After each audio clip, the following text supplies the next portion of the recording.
Buenas tardes a todos. Bienvenidos a la tarde de A24, bienvenidos a MMD. Ya estamos arrancando con todo la tarde en este Jueves Santo, con mucha información. Ahora vamos a tener toda la información de este Jueves Santo, ¿no? Con la información de lo que está pasando con los precios, con la inflación. Bueno, ya saben el último dato del INDEC, la inflación récord. Pero vamos a arrancar con esto, ¿no? Pelea en la cabina del piloto en medio de una tormenta. Una tormenta en la cual están sonando todas las alarmas en el avión.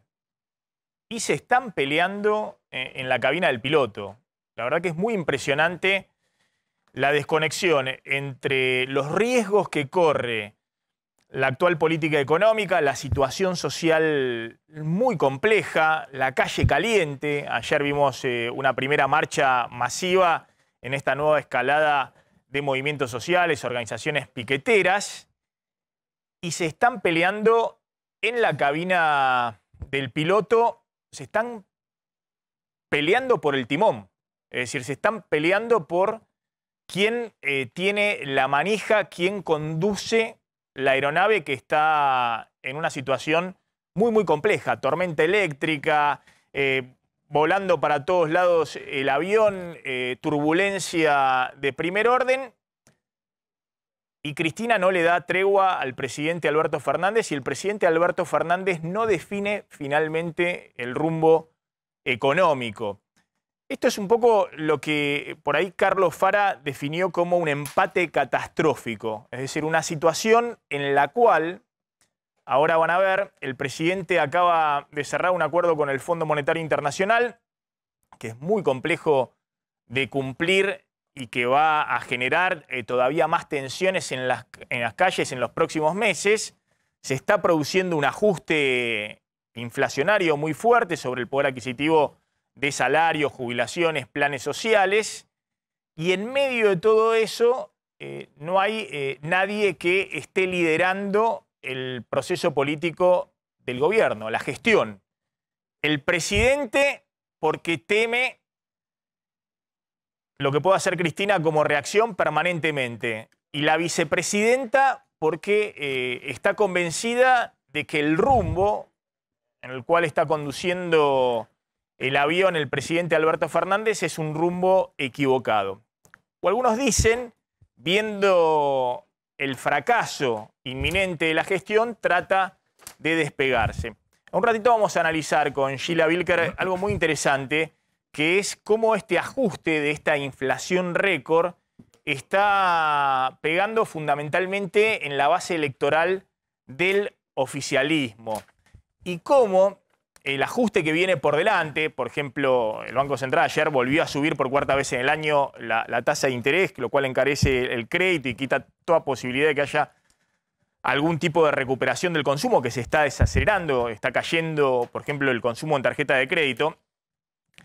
O viene inminente un nuevo ajuste de tarifas de servicios públicos, como la palabra ajuste es algo que en la base electoral del oficialismo es algo muy mal visto, que todos piensan que es algo que va a impactar inexorablemente en el bolsillo de aquellos que tienen ingresos fijos, clase media, sectores medios bajos, en toda la sociedad, pero en el oficialismo es algo muy mal visto y en todo caso asociado con algo que para lo que votaron salir, digamos, que era el gobierno anterior, el gobierno de Macri. Y están percibiendo que ese ajuste se está desarrollando ahora en el gobierno de Alberto Fernández. Pero vamos a arrancar con estos números que ayer finalmente dio a conocer el INDEC, el número de inflación, 6,7%, por encima incluso del número que había recibido la semana pasada el presidente y el ministro de Economía, que habíamos dicho era arriba del 6%, pero estaba en el orden del 6,3%, fue 6,7%. La inflación anual ya en el 55%, primeros 3 meses del año, 16% de inflación. Y esto hay que compararlo con el 12,2% de aumento en el primer trimestre de jubilaciones y planes sociales, es decir, han quedado ya en el primer trimestre 4 puntos abajo de la inflación. Los principales aumentos en el mes de marzo, muy fuerte todo el tema educación, después vamos a ver por qué, casi 24% de aumento, pero muy fuerte también todo el tema indumentaria textil, más de 10% de aumento, y los alimentos que estuvieron, en este caso, en el 7,2% de aumento. El otro dato para destacar, claramente en este tema de la inflación, tiene que ver con la progresión, lo que está pasando con la aceleración de la tasa de inflación.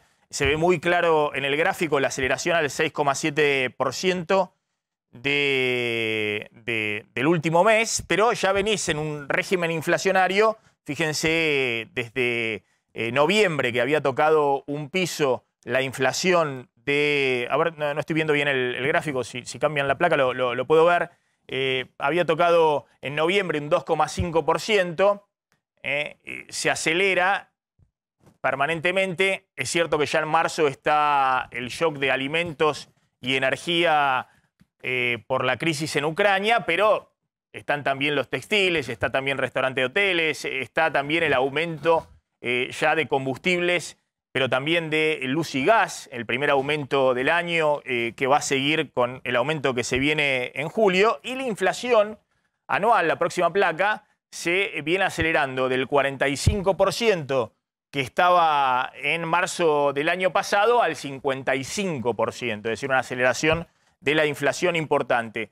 Dentro de los aumentos principales tenemos en el primer trimestre del año el 16% que les decía del índice general de inflación, alimentos y bebidas corriendo al 20,9%. Este es el dato que hay que comparar con la asignación universal por hijo, que subió en marzo solo 12,3%, y este es el único aumento previsto en la UH hasta junio, y ya tenés un piso en el primer trimestre del año de casi 21% de inflación de alimentos, 17% en prendas de vestir y calzado, educación 27% en el primer trimestre, un aumento muy fuerte de todo el tema de educación privada, útiles y demás, y restaurantes y hoteles también 16%. Y en los últimos 12 meses, fíjense el registro de inflación que viene teniendo la Argentina, el 55% de inflación anual, está en 60% la inflación de alimentos, está en 67% la inflación de indumentaria, está en 68% prácticamente la inflación de restaurantes y hoteles, y está mucho más abajo la inflación o los aumentos de precios en agua, electricidad, gas, es decir, servicios públicos. ¿Qué es lo que va a aumentar nuevamente por la presión del fondo y el cumplimiento del acuerdo? Y es lo que está discutiendo ahora Guzmán cuando dice que hay que gestionar con los funcionarios que estén alineados al programa económico, enviando una señal a toda la cúpula del área de energía, que responde a Cristina y que tiene que llamar a las audiencias públicas e instrumentar a partir de junio un nuevo aumento de tarifas de servicios públicos y de luz, de gas y demás. Bueno, en ese contexto, atención porque se descontrola la interna, lo que estamos contando, ¿no? No solamente hay una situación muy compleja desde el punto de vista de la aceleración inflacionaria, y eso está pegando en la calle. El aviso de las marchas piqueteras por actualización y ampliación de planes sociales y asistencia a los comedores y todo lo que hemos visto en los últimos días y que se va a potenciar incluso en este mes con marchas anunciadas ya también para fin de mes, sino que también se descontrola la interna porque empiezan a pelearse por el timón ya más violentamente entre Cristina y Alberto Fernández. Alberto Fernández, que lo hace al ministro de Economía decir, este es el rumbo y lo vamos a ratificar, porque está tratando de garantizar la estabilidad cambiaria, que es la única ancla que tiene en este momento la economía, es decir, que la situación no se espiralice. Cumplir con el acuerdo con el fondo le garantiza al menos tener en el corto plazo estabilidad cambiaria, que no se dispare la brecha cambiaria y detrás se espiralicen todos los precios. Pero del otro lado, Cristina, que ha salido muy fuerte a decir no está haciendo lo que hay que hacer y está buscando algún tipo de compensación rápida a la base electoral que se está licuando en el conurbano. La frase de Cristina de ayer, de el poder no te lo da la banda y el bastón, nosotros contamos el contexto de Cristina diciendo el poder está en las corporaciones, en el poder económico, está afuera y el poder político tiene que lidiar con eso, pero cuando inmediatamente dice después, y si no se hacen las cosas que hay que hacer, ni te cuento, le está enviando el mensaje al presidente Alberto Fernández que está vaciado de poder y que esto se va a profundizar a medida que la aceleración inflacionaria avanza. Para mí es muy impresionante lo que sucedió ayer ahí en el CCK, en esta reunión de parlamentarios latinoamericanos y europeos, porque hubo en la previa, incluso en algunos momentos del acto, ahora vamos a ver las repercusiones, y eso indica que la interna está descontrolada, cánticos de militantes de la Cámpora haciendo el típico cántico de la mano de la jefa vamos a volver, como si no estuvieran en este momento en el gobierno. A ver, ahí se puede ver, tenemos el tape, a ver.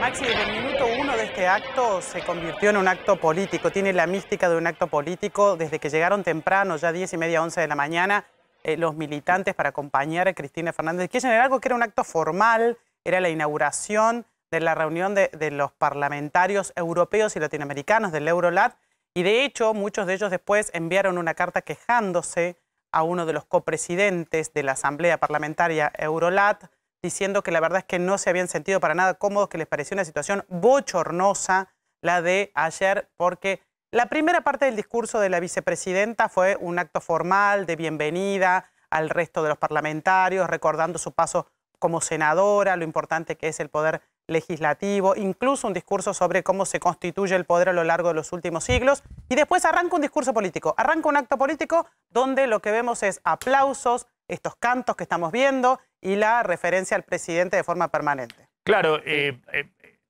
para mí, después vamos a analizar, digamos, los parlamentarios europeos del Partido Popular, de la derecha europea, aprovechan porque ven una disputa de poder. Yo también creo que es raro que en un ámbito donde estás enviando un mensaje a nivel internacional, pero bueno, los que firmaron eso son el Partido Popular en Europa, digamos, o en España, que son sectores obviamente que confrontan permanentemente con el kirchnerismo en todos los lugares. Pero estás enviando un mensaje, no importa si es a la derecha española, estás enviando un mensaje a toda Europa de que en la Argentina hay una crisis en el poder político. Es decir, que el poder político, la vicepresidenta, tiene una capacidad para fijar agenda mucho mayor de la que tiene el presidente de la Nación. Y eso es muy complejo para un gobierno que acaba de firmar un acuerdo con el fondo y está mínimamente tratando de atar la estabilidad cambiaria. Es un acuerdo para que Alberto Fernández pueda seguir gobernando y no vuele por los aires junto con el dólar y la espiralización de la inflación, que generaría obviamente una crisis institucional donde saldría eyectado el presidente de la Nación de su lugar y tendría que instrumentarse la sucesión en la línea con la vicepresidente o una asamblea legislativa. Pero bueno, más allá de eso, lo que me interesa analizar es esto que decíamos, ¿no? De empate catastrófico, donde no hay un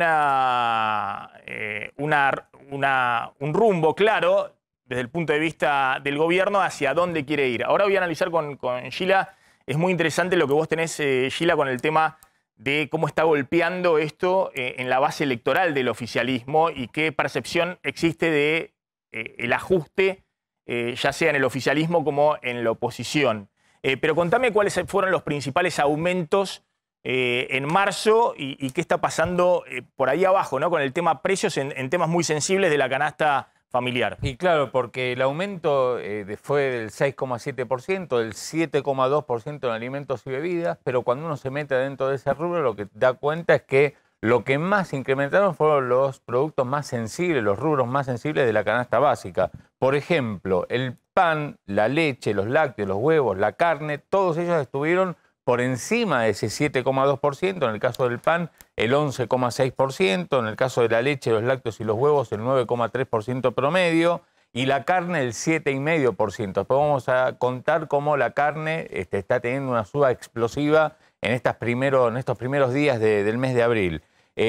Cuando uno va directamente, ya no en los rubros, sino a los distintos productos, el pan de mesa, casi 25% de incremento, eso tiene que ver con la suba internacional del trigo, de cómo impacta justamente el alza de las materias primas, de los alimentos en todo el mundo y en la Argentina particularmente, con incrementos todavía por encima de lo que está pasando de manera internacional. Los huevos el 21,6%, el pan francés 17,7%, el pollo el 15,1%, la leche en sachet, que es el alimento básico de la canasta básica, casi el 14%, la harina 000, que es la harina, Maxi, que el gobierno se había comprometido a regular, a que no tenga aumentos de precios. Bueno, el mes pasado tuvo un incremento esta harina de más baja calidad, 13,2%, y los quesos cremosos, promedio 13,1%, dando cuenta que otra vez los lácteos, junto con la carne, son los que más aumentan cuando uno toma en cuenta o analiza qué está sucediendo con la canasta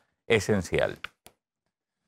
Bueno, aumentos muy fuertes. Ahora vas a contar qué quiere Cristina que haga Alberto Fernández, ¿no? Cuando le dice no se están haciendo las cosas que hay que hacer. Claro, hay cinco medidas que Cristina está puntualizando a Alberto Fernández para que se tomen en las próximas semanas. Son 5, lo vamos a detallar en un ratito, y también vamos a contar el tema de los aumentos de la carne, que insisto, muy fuertes, incluso superiores al 20% en estas primeras 2 semanas de abril, que ya tiene un impacto en los mostradores, en las góndolas, en las heladeras de los supermercados, y la semana que viene se van a profundizar porque ayer mismo hubo incrementos en la media res que llegaron de los frigoríficos a las distintas carnicerías y a los supermercados. Bueno, y las figuras, ¿no?, del gabinete que están dando vuelta, y si el presidente va a tomar alguna resolución este fin de semana o no, sacudiendo a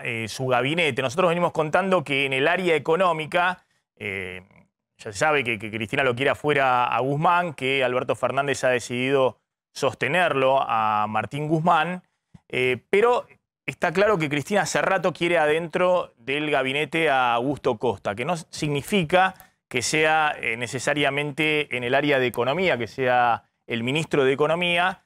Es la mano derecha de Kicillof en términos económicos, fue en su momento secretario de Comercio Interior cuando Kicillof era ministro de Economía. Augusto Costa es sin duda lo que piensa Kicillof que hay que hacer en este momento, y lo que piensa Cristina, lo que piensa Kicillof que hay que hacer en este momento.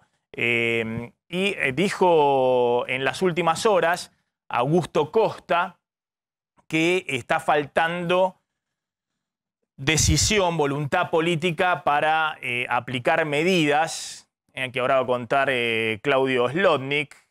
Este es el hombre que quiere Cristina en el gabinete. Hay que tener voluntad política para generar respuestas. No se puede decir que el mercado es así y la economía es así. Contradiciendo un poco lo que es la hoja de ruta de Guzmán, que venimos contando, es un camino muy tortuoso en los próximos meses para el gobierno, donde tiene que ceñirse a un ajuste fiscal y sobre todo monetario, con suba de tasa de interés y restricción de la emisión para financiar al Tesoro, y atravesar meses de alta inflación donde va acomodando los precios relativos. El dólar oficial no puede quedar atrasado respecto a la inflación, la tasa de interés no puede quedar atrás del dólar oficial y de la inflación. Las tarifas de servicios públicos tienen que aumentar para que la cuenta de subsidios, que se disparó nuevamente en el primer trimestre del año y complica todas las metas fiscales de este año con el fondo, no queden tampoco atrasadas. Y en ese contexto es muy poco el margen para recomponer efectivamente poder adquisitivo de los salarios. ¿Vos qué información tenés, Claudio? Y mira, las 5 medidas que Cristina quiere que Alberto tome en las próximas semanas tienen que ver con medidas que el kirchnerismo llama de la heterodoxia, justamente que se contraponen a lo que Guzmán, a la prolijidad fiscal que Guzmán quiere mostrar y que se comprometió a cumplir con el FMI. A ver, vayamos una por una. La primera es una que trascendió en las últimas horas y que el gobierno, en caso de dar cuenta de esto que quiere hacer Cristina, va a tener que mandar al Congreso. Es un impulso al impuesto a la renta extraordinaria que está teniendo sobre todo el campo, digamos, por la suba de la soja, el trigo, el maíz. Quieren justamente crear un impuesto que después sirva para financiar un IFE, o lo más parecido a un IFE, o directamente un salario universal. Un IFE que, por lo menos en cabeza de quienes están analizando el proyecto, economistas del kirchnerismo, tiene que alcanzar a los trabajadores informales y a monotributistas de las categorías A y B, que son las categorías más bajas, tal cual sucedía cuando se distribuyó el IFE durante la pandemia. La segunda medida es directamente un bono compensador para trabajadores del sector público y también del sector privado, de las empresas, algo que hizo el gobierno a principio del mandato, cuando por decreto instruyó, digamos, a las empresas para que voluntariamente tomen, digamos, den un bono a los trabajadores. Acá lo que se trata es que se compense a los trabajadores por la inflación del primer trimestre. Un bono para beneficiarios de la AUH, porque hasta ahora hubo una actualización del 50% en la tarjeta alimentar, que lo único que hizo fue compensar la inflación pasada, la inflación del último año, porque la tarjeta alimentar tenía congelado justamente su valor. Lo que quiere el kirchnerismo, economista del kirchnerismo, es que haya directamente un bono para la AUH, que compense la inflación del primer trimestre. Otra de las medidas, la cuarta, es ampliar los acuerdos de precio, poner precios máximos al estilo de lo que se hizo al inicio de la pandemia. Hubo precios máximos desde marzo de 2020 hasta fin de 2020. Bueno, acá el plazo es hasta que termine la guerra y termine el efecto de los altos precios de las materias primas y de los alimentos, y directamente que haya precios máximos, cosa de congelar la canasta básica alimentaria, lo que decíamos antes. El gobierno hace un acuerdo del fideicomiso del trigo para que la harina 000, que es la de más baja calidad, quede congelada, y ese acuerdo no se cumple. Hubo aumento arriba del 10%. Bueno, quieren congelar los precios de los productos básicos de la canasta básica. Y por último, bueno, que haya más emisión de pesos para financiar toda la ayuda o parte de la ayuda social adicional que estamos comentando, en disputa con lo que es el acuerdo con el fondo, que pone, digamos, justamente un techo muy, muy estricto a la emisión monetaria. Justamente acá quiere que se flexibilice lo monetario para financiar esta ayuda social. Ahora, Pablo, me vas a contar un poquito lo que anticipó esta semana Carlos González Prieto, de también la crisis que está generando con el paro de transporte, con la salida de granos al puerto de San Lorenzo, que es clave, digamos, en este momento, porque estamos en récord de cosecha gruesa por los precios muy elevados y ingreso de dólares por ese lado, pero al mismo tiempo hay todo un tema con el gasoil y la escasez de gasoil y los precios que se están pagando para conseguir el gasoil en el interior, y eso está generando todo un tema de paro de transportistas que están reclamando compensaciones, subsidios por parte del Estado, y eso genera todavía más problemas desde el punto de vista económico. Y ayer no hubo acuerdo, ayer estuvieron reunidos largas horas para ver si le podían llegar a un acuerdo que destrabe este paro, que sigue siendo por tiempo indeterminado, que lo que está haciendo justamente es que las liquidaciones de parte de los exportadores de las cerealeras disminuya.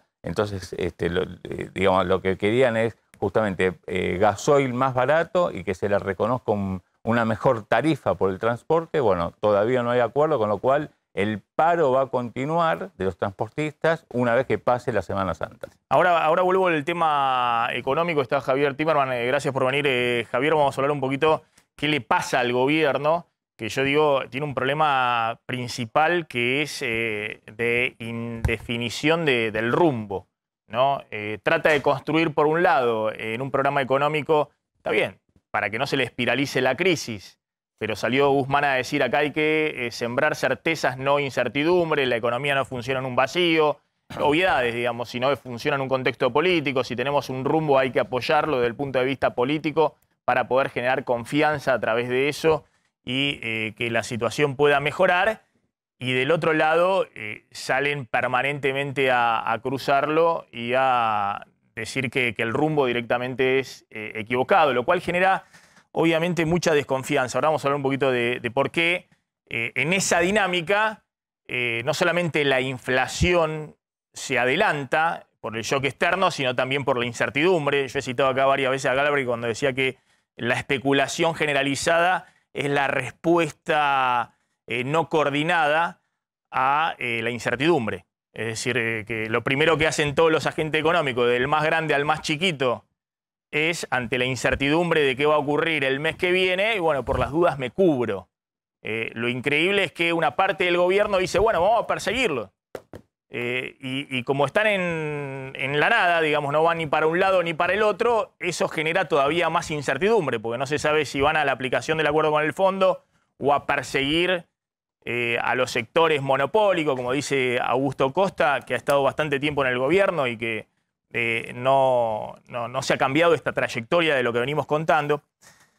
Pero bueno, el otro tema que me parecía muy interesante es esto que muestra Sheila Bilker en el estudio que hicieron entre el Centro de Opinión Pública y 3.0, que es lo que le está pasando y el drama que tiene Cristina Fernández de Kirchner con su base electoral, y también el drama que tiene Alberto Fernández respecto a las medidas que quiere aplicar.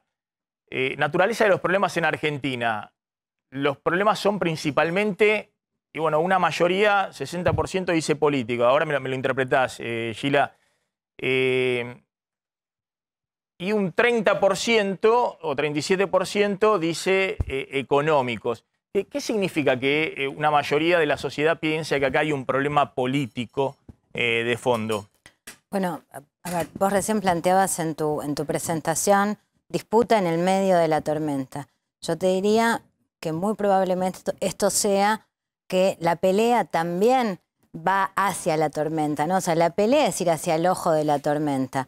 Y acá cuando preguntamos a los argentinos sobre cuál es la naturaleza principal, por supuesto el tema económico es lo que desvela en lo cotidiano, pero es un problema que se ve agravado por, yo te diría, bueno, en algunos casos la falta de decisión política, en otros las tensiones políticas, las rencillas internas, las disputas de poder, la falta de rumbo. Acá hay una cosa en términos de opinión pública, que es que por más que el gobierno diga que hay un rumbo claro, la verdad que ese rumbo no termina de verse con claridad, no termina de poder ser presentado a la sociedad con claridad, ¿no? De hecho, en todas nuestras consultas, sobre todo las cualitativas, donde la gente se puede explayar con más, puede elaborar ideas y presentar ideas, lo que aparece con mucha fuerza es justamente esa idea de desorientación, falta de rumbo, incertidumbre, o sea, todos fenómenos que tienen que ver con el no sabemos a dónde vamos.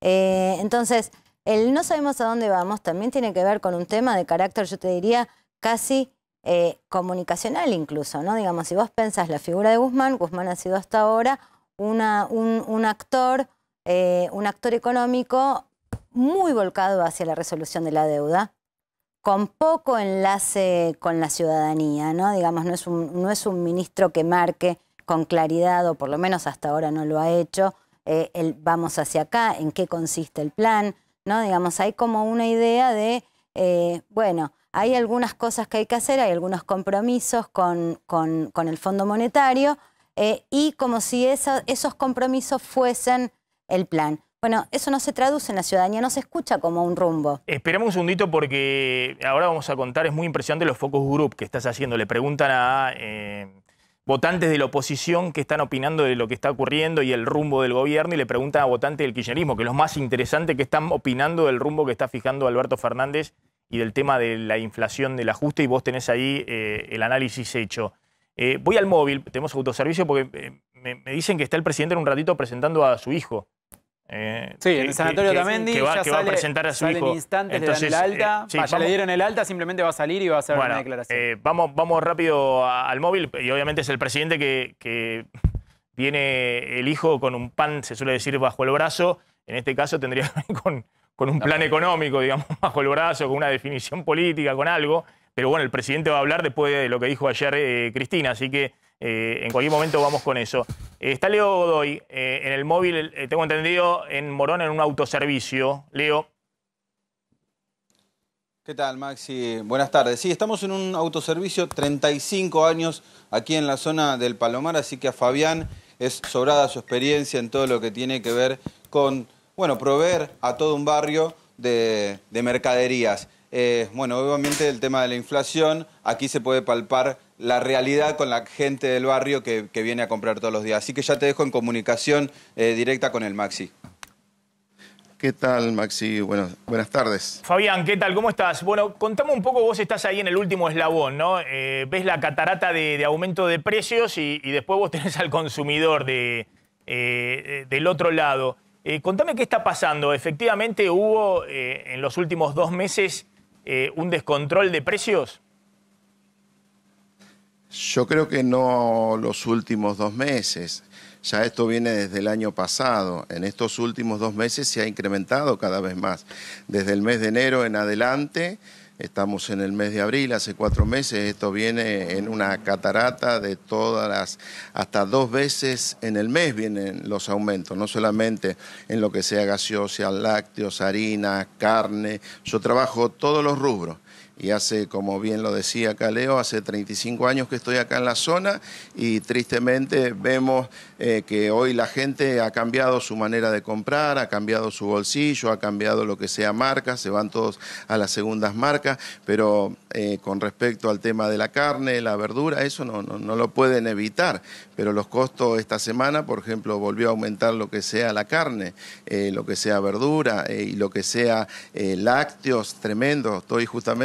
Estoy en este horario porque estoy cambiando precios. Tengo que estar cambiando precios constantemente. Y muchas veces nosotros, tristemente, en vez de el gobierno estar ayudando a una pyme como la nuestra, y no estoy diciendo que nos den plata ni nada por el estilo, no, para nada. Por el contrario, pero que justamente en vez de poder darle una mano a las pequeñas pymes como las nuestras, porque de acá viven 3 familias, parecerían que pusieran más palos en la rueda, ¿no? Más el teléfono es más caro, el gas es más caro, el impuesto es más caro, el agua es más caro, todo es más caro, la luz es más caro.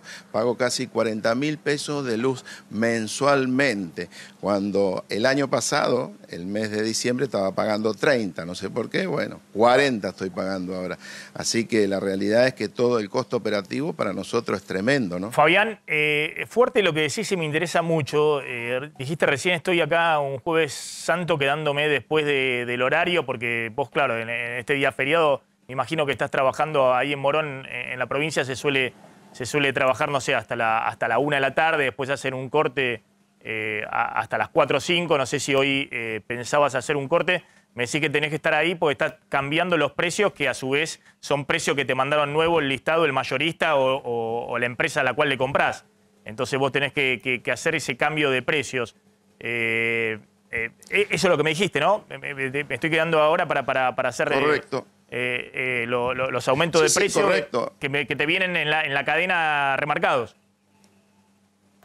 Correcto, nosotros vendríamos a ser yo diría, el anteúltimo eslabón, porque nosotros tenemos que aumentar lo que nos han aumentado. El que lo paga siempre es el cliente, el último eslabón de la cadena, el cual yo me pongo en los zapatos del cliente porque su salario sigue siendo el mismo y para nosotros también nos es más complicado porque tenemos menos ventas. No solamente que tenemos menos ventas, sino que vemos como las personas dejan de consumir y se pasan a unas segundas marcas y el alimento tiene que ser algo muy delicado y nosotros tenemos que prestar mucha atención a eso. Pero en este último año que pasó y este año que empezó a comenzar, cada vez tristemente, ¿no? Tristemente vemos como que se le está metiendo la mano en el bolsillo a todos nosotros, porque no es que estamos exentos. Si bien ustedes están de aquel lado, pero calculo que también ustedes deben estar pagando las consecuencias de lo que consumen, porque no es que no dejan de consumir, ustedes también consumen. Contame, Fabián, el tema, ¿vos hace cuánto que tenés ahí el autoservicio Morón? 35 años que trabajo bueno, acá. 35 años, por eso. Me viene bárbaro para preguntarte esto, que me interesa mucho ver cómo es la dinámica de precio, ¿no? Lo que peinamos algunas canas, ya por ahí demasiadas, recordamos la dinámica que había en el 91 antes del plan austral de Cavallo. La convertibilidad. Perdón, Sí.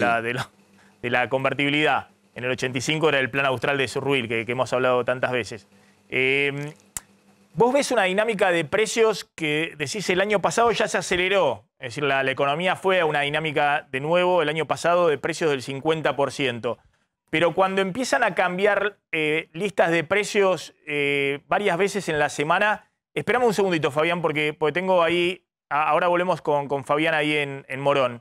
Está la imagen de la presentación del presidente de su hijo. Acaba de salir Alberto Fernández con Fabiola Yáñez y la presentación de Francisquito. Mirá, ahí se lo ve, muy lindo. Y también emitieron el parte médico de la Unidad Médica Presidencial. La paciente Fabiola Yáñez y su hijo Francisco recibieron esta mañana el alta médica por parte de los profesionales médicos del sanatorio Otamendi. Ambos se encuentran en perfecto estado de salud, firmado por A ver, Federico perdona, ¿hay audio? Saavedra. ¿Hay audio? Todavía no hay audio, me dicen. Sí. Firmado por Federico Saavedra, el director de la Unidad Médica Presidencial de la Secretaría General de la Presidencia de la Nación. Un Alberto Fernández que estuvo retirado, salvo esa pequeña entrevista que dio con Radio 10 y que dijo que está más pensando en cambio de pañales que en cambio de gabinete.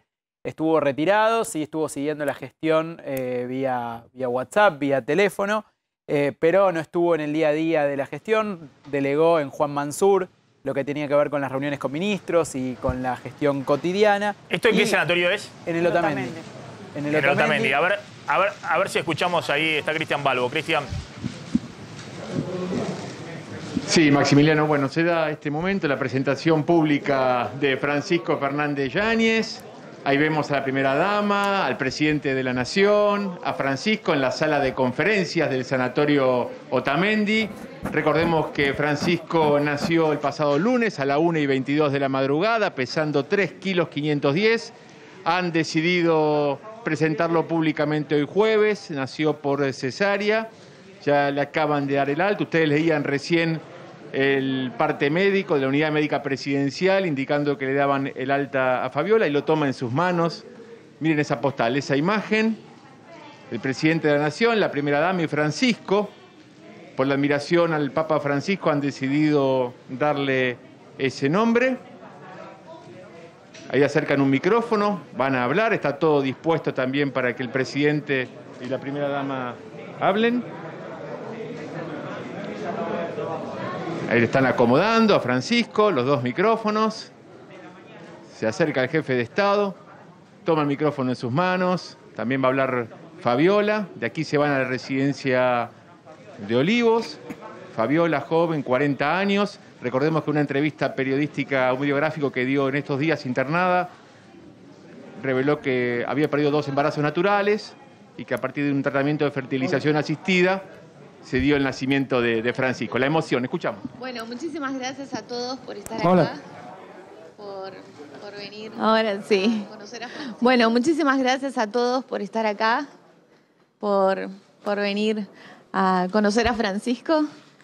Ahí está, ahí lo ven mejor. La verdad es que estoy muy agradecida con todo el equipo médico, sobre todo con el doctor Hernán Jensen, con Antonio Cataño y por supuesto con Federico Saavedra y todo el equipo médico del sanatorio, porque son unos profesionales excelentes y nos contuvieron y estuvieron al lado nuestro en cada momento. Así que el agradecimiento para ellos y también, bueno, confesarles que es una alegría enorme porque todo salió muy rápido y perfecto. Mejor imposible, las condiciones en las que nació Francisco fueron fantásticas. Está sanísimo y bueno, y estamos muy felices. Muchísimas gracias. Gracias a todos por estar acá, de verdad. Bueno, muchas gracias a todos, a todas, de verdad, por estar aquí, por acompañarnos. Es un momento de mucha felicidad para nosotros. Estos 3 días goberné desde el sanatorio, esta es la verdad, porque hice venir a mis colaboradores aquí porque quería acompañarla a Fabiola. en esto que tenemos que acostumbrarnos los hombres a compartir las tareas de cuidado con las mujeres de nuestros hijos y acompañarlas en este momento donde las mujeres son las que pasan el momento. Así que aquí estoy, feliz, contento. La verdad es un oasis en un tiempo tan difícil como el que nos ha tocado vivir. Es una alegría que Dios nos ha dado a Francisco. Toda mi gratitud al equipo médico, toda mi gratitud al sanatorio. De verdad, hace muchos años que vengo a este sanatorio porque hace muchos años que me afilié a una prepaga que tiene mucho que ver con este sanatorio. No quiero hacer publicidades. Con lo cual, de verdad, de corazón, gracias por todo. Médicos, médicas, a todo el personal de enfermería, a todo el personal que nos asistió. Solo gratitud. Gracias a todos los que nos hicieron llegar su afecto, su cariño en mensajes. Y bueno, bienvenido Francisco. Gracias de vuelta a todos y todas. No, gracias a todos y todas. Bueno, ahí está. Ahí está el presidente de la Nación, que evidentemente no quiere hacer declaraciones en este momento. Así que, bueno, Estuve había gobernando... transmisión oficial, por lo que veo. Sí. Estaba la transmisión de presidencia como transmisión oficial. Pero bueno, no quiso hacer... Estuve gobernando desde el sanatorio, sí quiso mostrarse que estuvo activo y que no es que se tomó los días de licencia, que era lo que marcaban un poco. Al principio había dicho que se iba a tomar los 2 días de licencia reglamentarios que corresponden por la paternidad. Finalmente había dicho que no se los iba a tomar y bueno, justamente por eso afirma esto. Estuve gobernando del sanatorio y que recibió funcionarios justamente ahí en el Otamendi. Sí. Bueno, no hacemos más comentarios respecto a ello. Yo tengo un comentario, pero lo he dicho siempre, ¿no? Respecto a todas las fuerzas políticas, respecto a la salud pública y a la educación pública, ¿no?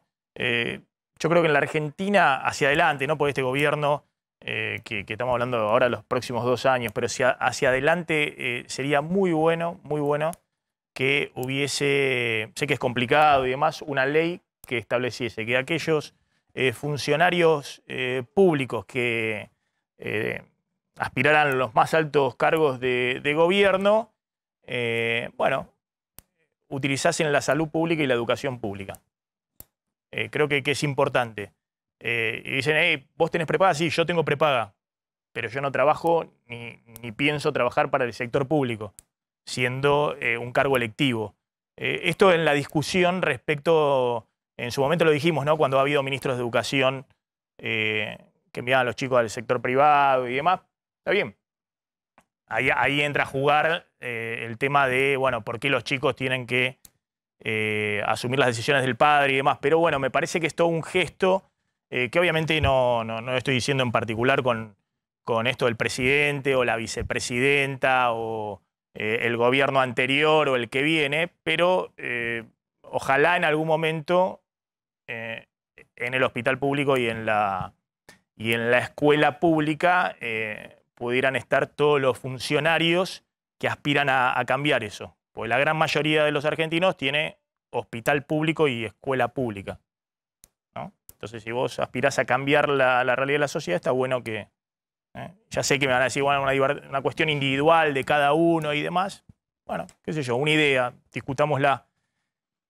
Volvemos a Morón, a la realidad de lo que sucede en Morón y lo que sucede con los precios y lo que está sucediendo con la inflación.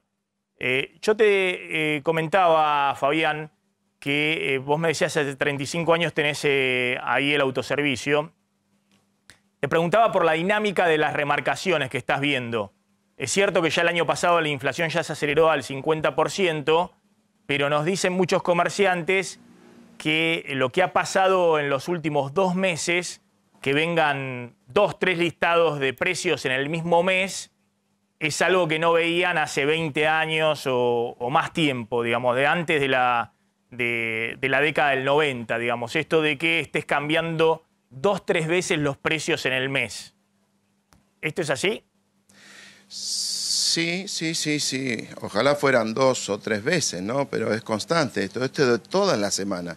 no es que es en el mes y no es un solo artículo, sino esto viene en decantación de todos los artículos, no solamente con lo que sea comestible, sino con lo que sean artículos de limpieza, higiene personal. Ayer, sin ir más lejos, veíamos la cantidad de aumento que hubo en todo lo que sea limpieza, es tremendo, todo lo que sea plástico, y no solamente eso, pusieron una lista de precios que supuestamente tendríamos que tener, y yo siempre les digo, me encanta cuando les encanta jugar con el bolsillo de los demás, porque primero que no están los precios, primeramente. Segundo, ¿qué es lo que pasaría? La rentabilidad no alcanza a cubrir el costo operativo que nosotros tenemos.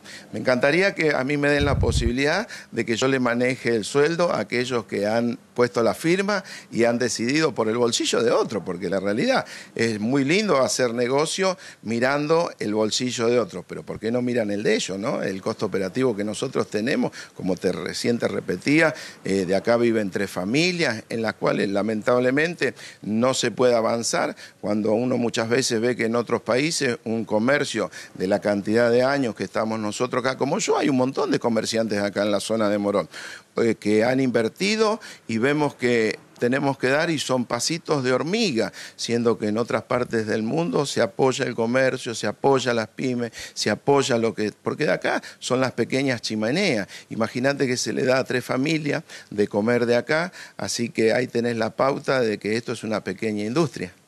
Fabián, te hago la última. Vos estás refiriendo a los controles de precios que ahora se quieren hacer a través de los municipios, ya sea con precios cuidados, otros programas.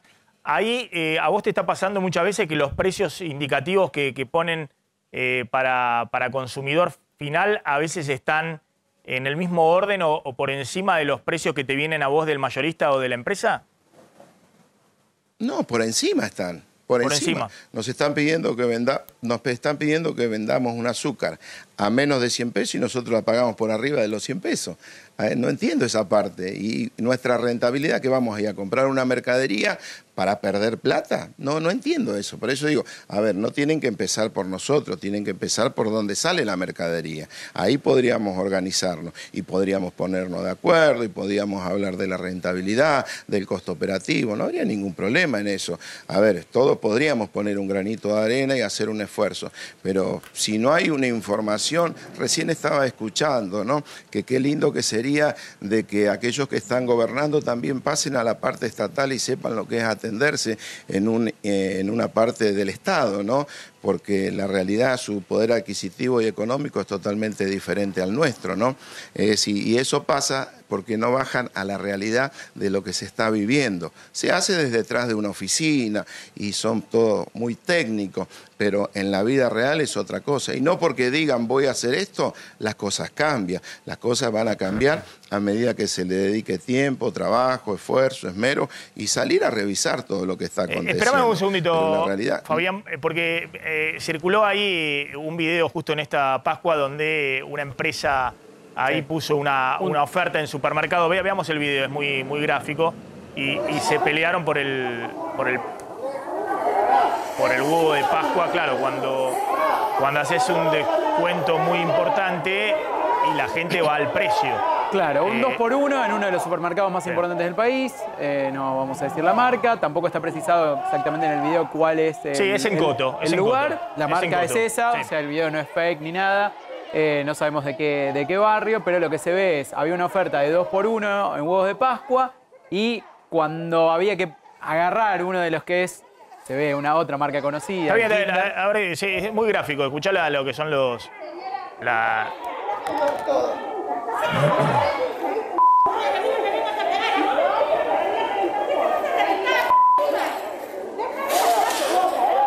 Fabián, hay una desesperación, digamos, ¿no? Por el tema de cómo se ha encogido el poder adquisitivo de la gente, ¿no? Que tiene que cada vez hacer más esfuerzo para llegar a fin de mes, como decías, e ir a las segundas marcas o recortar dentro de su consumo y sus alimentos básicos cada vez más productos. Sí, tal cual que es así. Ahí estaba escuchando lo que estaban comentando ustedes, pero esto es muy frecuente y muy normal que pase esto. Esto pasa a fin de año, en cualquier fiesta, y más en las grandes bocas. Ponen 1 o 2 precios, los cuales muchas veces nosotros no podemos alcanzar ni de casualidad. Fíjate, yo vendo lo que sea carne y todos esos precios lamentablemente están para las grandes bocas, no están para nosotros, siendo que hay gente que no tiene el poder adquisitivo para llegar o para viajar o para moverse a un lugar de una grande boca.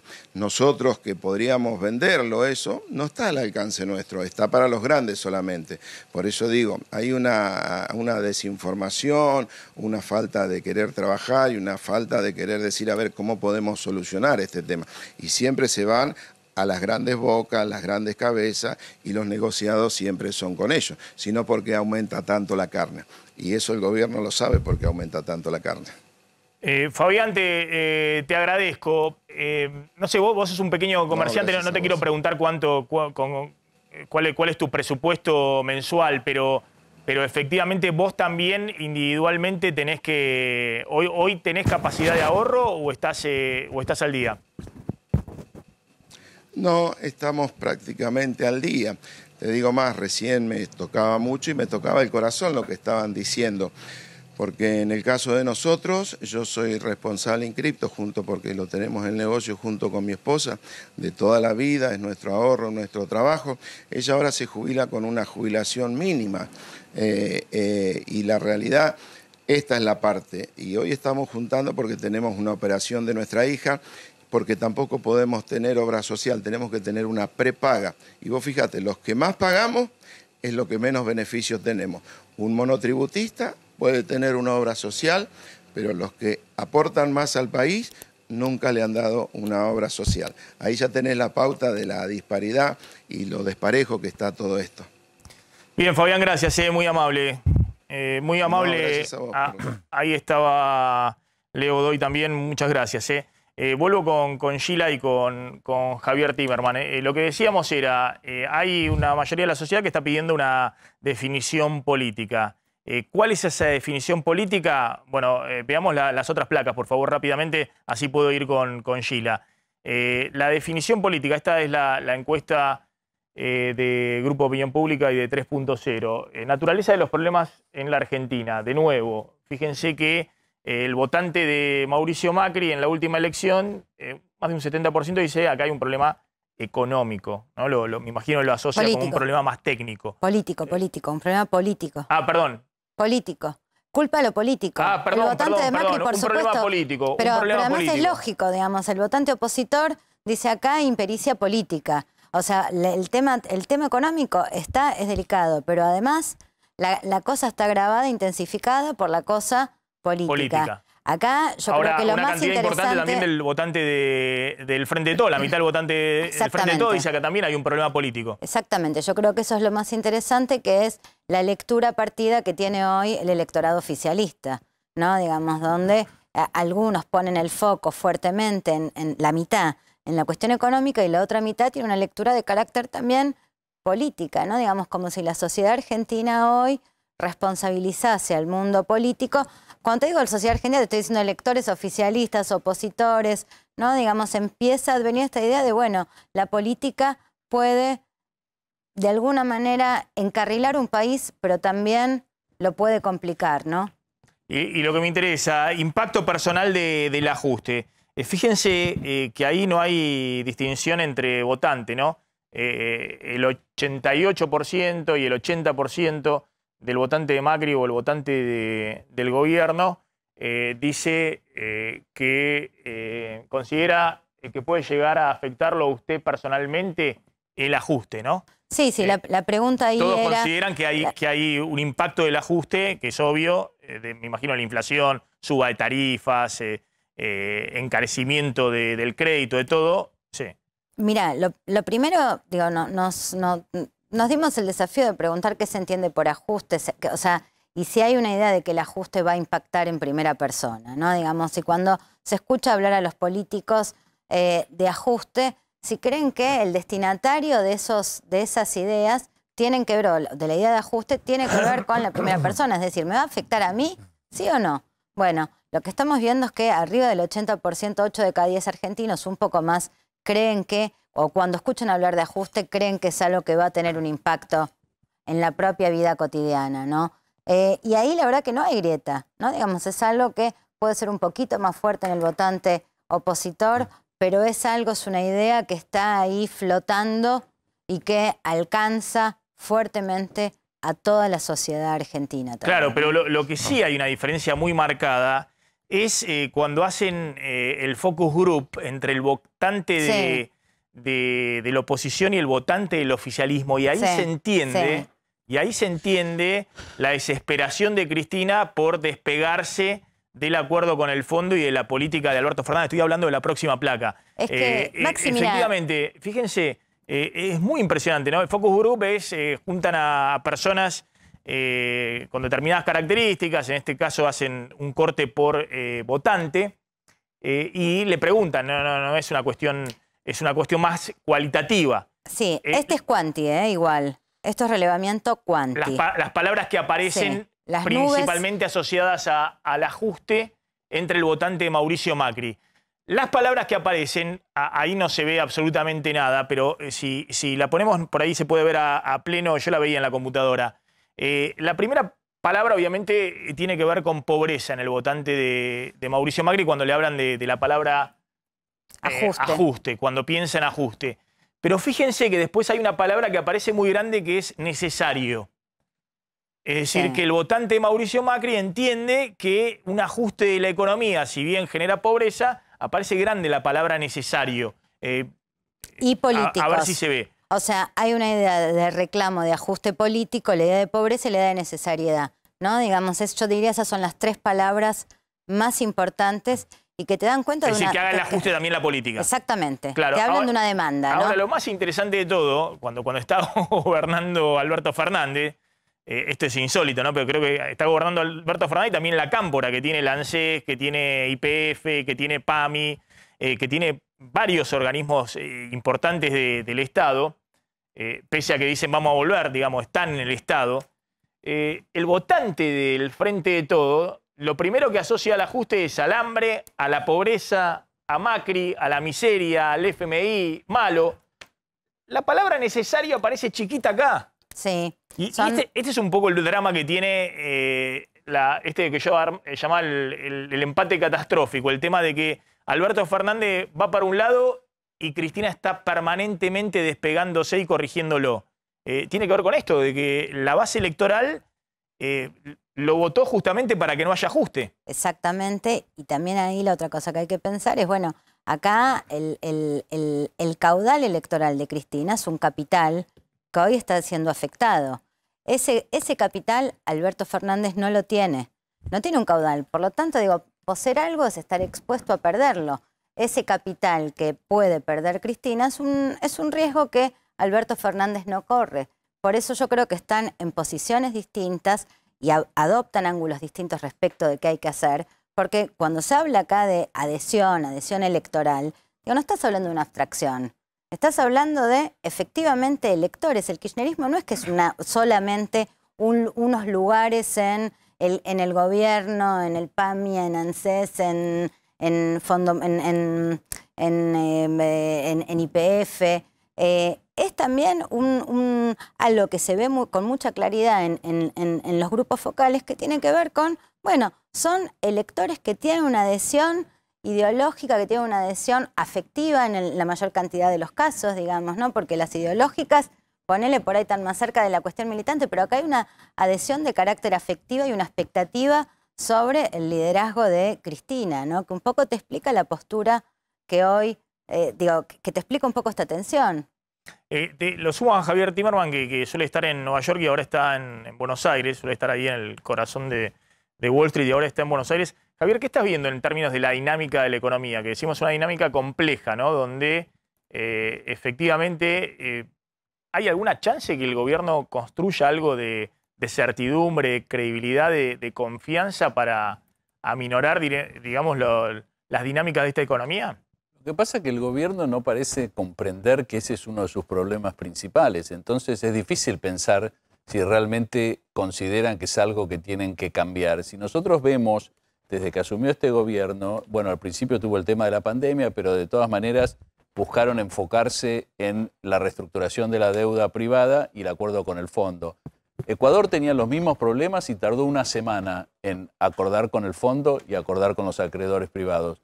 En junio o julio del 2020 tenía cerrado ambos programas y nosotros tardamos 2 años. Entonces, bueno, eso lima la credibilidad de un gobierno y sobre eso hay que trabajar. El gobierno, y creo que Alberto Fernández dijo que él no creía en los planes económicos, pero efectivamente, y Guzmán fue muy claro el lunes en la televisión cuando dijo que el programa que se firmó con el Fondo Monetario es su plan económico. Bueno, si ese es su plan económico, tienen que dedicarse a implementarlo. Y a defenderlo. Y a defenderlo. Y a defenderlo. Y este es un régimen presidencialista. Yo me acuerdo, Maxi, que una vez tuve la suerte de participar de un evento con un ex ministro de Agricultura de Clinton. Y en una en esa charla le preguntaron cómo era Clinton, cómo tomaba las decisiones. Y dijo, muy simple. Nos pedía una opinión a 2 o 3 ministros, nos citaba, escuchaba uno por uno y en 5 minutos tomaba una decisión. Y si vos te corrías 1 milímetro sobre la decisión que tomaba, te llamaba por teléfono y te ibas del gabinete. Entonces, bueno, ese es un caso de un presidente con mucha autoridad, que tuvo mucha autoridad, que supo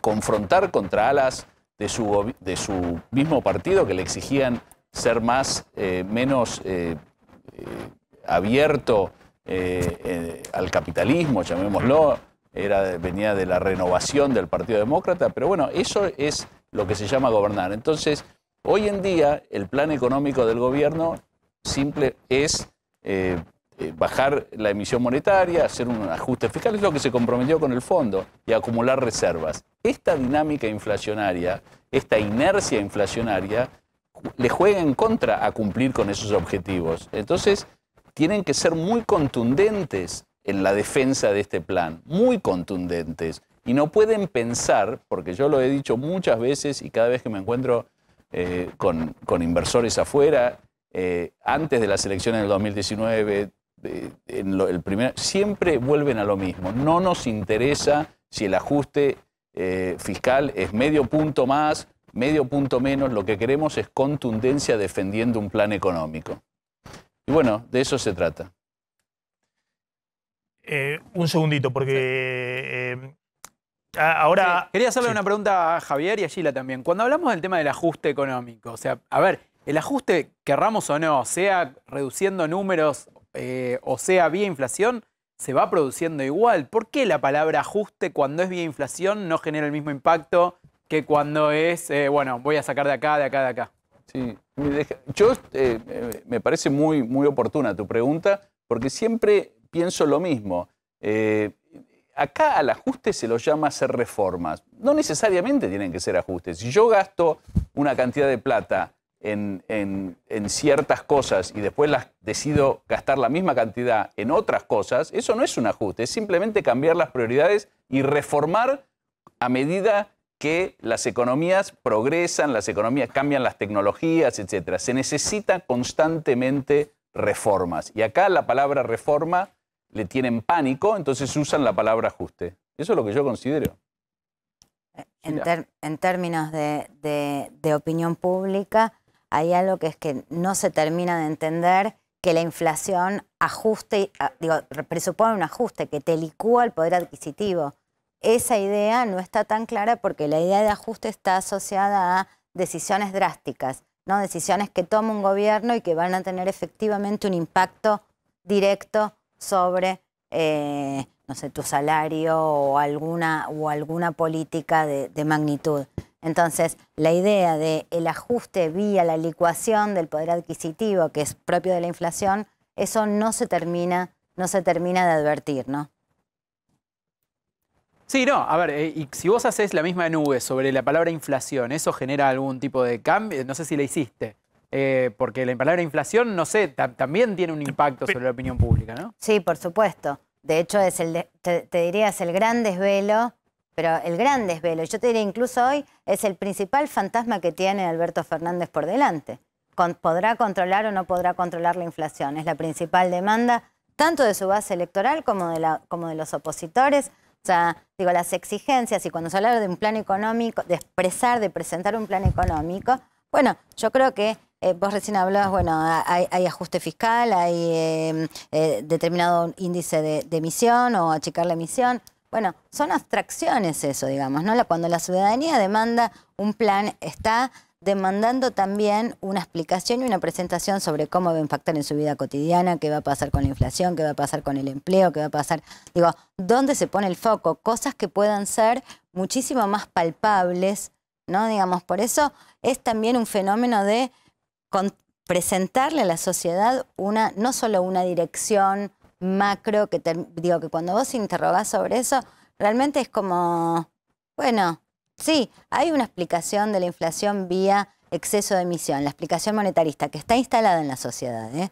Es una explicación hiperinstalada en la sociedad. No, lo que yo creo que lo que está instalado en la sociedad es darle demasiada importancia a las medidas económicas y poca importancia a la política de parte de muchas personas, de policymakers, llamémoslo, porque la gente, por lo que veo, cree en la política. Por supuesto. La gente cree en la política. Entonces, antes Claudio estaba mencionando los puntos que teóricamente Augusto Costa haría, o que lo que quiere Cristina, etcétera, etcétera. Bueno, eso es un plan económico. Ahora, ¿quién lo va a ejecutar? De eso se trata. Porque palabras bonitas podemos decir todos. Autoridad. Claro, es quién ejecuta. La ejecución en un contexto como el argentino es lo más importante. Entonces vos decís, bueno, yo... Pero discúlpame, Javier, es insólito que haya un plan económico paralelo al plan económico de Guzmán. Entonces, ¿de qué estamos hablando? Primero empecemos a decir quién va a ejecutar el plan de Guzmán. Bueno, si va a ser Guzmán, si va a ser otro, si va a ser Alberto Fernández respaldándolo.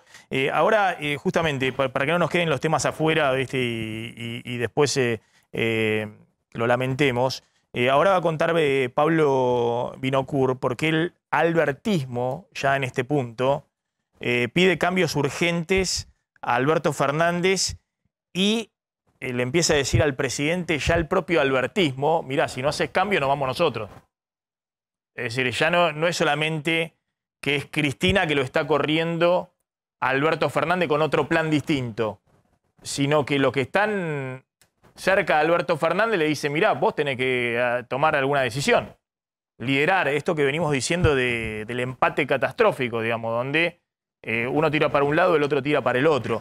Y va a contar Candelaria también, ahora en un ratito, cómo, y por eso lo veíamos al presidente, que no hizo ninguna declaración en la presentación de su hijo, de Francisco, pero cómo se llamó a silencio todo el gabinete después de lo que dijo ayer Cristina Fernández de Kirchner.